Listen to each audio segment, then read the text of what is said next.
Hoje nós vamos conhecer um pouco sobre a vida de São Bento de Núrcia.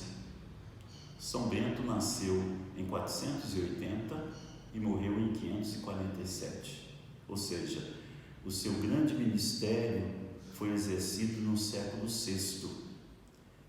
O grande biógrafo de São Bento foi São Gregório Magno. Para os historiadores da Europa, a igreja do tempo dos bárbaros, e também Enzo Lodi, que escreve os santos do calendário romano, nós não temos muitos dados da infância desse grande santo, né? Só sabemos que ele teve uma vida muito rigorosa e a irmã dele seguiu também o seu caminho, a vida, por exemplo, na solidão. Primeiro, São Bento procura viver uma vida na solidão, buscar, descobrir Deus, por exemplo, na solidão.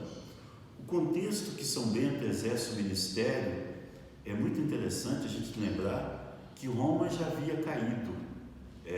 O Império Romano do Ocidente cai em 476. Nós temos, por exemplo, um predomínio muito grande dos povos bárbaros. Mas São Bento é muito marcado pela sua sabedoria e pela sua santidade. Muitos buscavam em São Bento alguns conselhos.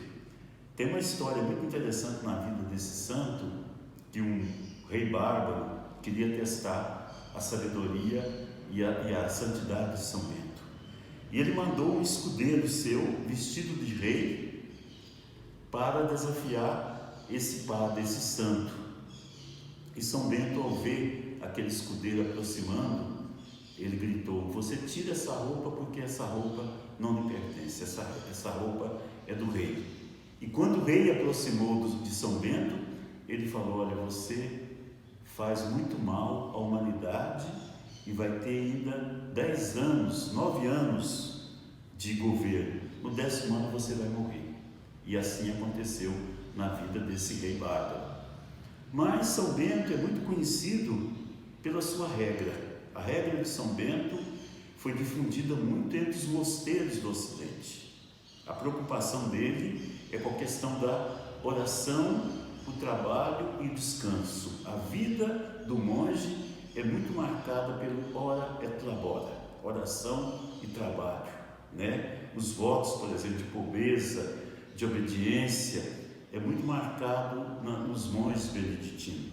O local que São Bento vai e funda praticamente a ordem dos beneditinos é Monte Cassino, uma cidade alta na região da Itália, onde ele fugiu de uma perseguição, de inveja, de ciúme de outros sacerdotes, e ali começou a vida dos beneditinos.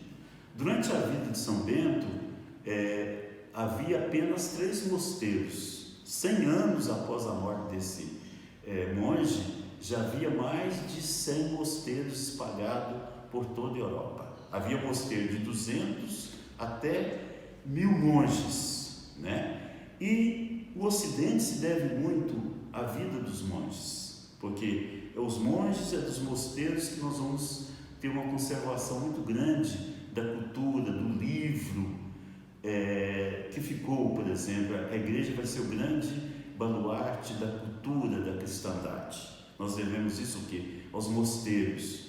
Quando Humberto Eco escreve aquele livro, O Nome da Rosa, mostrando aquela grande biblioteca, a herança, por exemplo, do Ocidente, da cultura dessas grandes bibliotecas, é justamente nas abadias. Para vocês terem uma ideia, um monge deveria fazer 1.400 leituras, horas de leitura ao longo do ano. Ou seja, se um monge tivesse uma vida de 50 anos, ele tinha lido mais ou menos 8 volumes.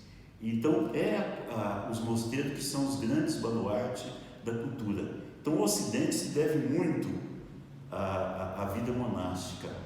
Entre esses mosteiros que cresceram muitas cidades, muitos burgos, esses monges que vão levar, por exemplo, o Evangelho a muitas regiões da Europa, e das abadias, tanto dos beneditinos como de outras ordens religiosas, que vão sair muitos bispos da igreja, muitos sacerdotes, alguns papas também que vão sair desse mosteiro.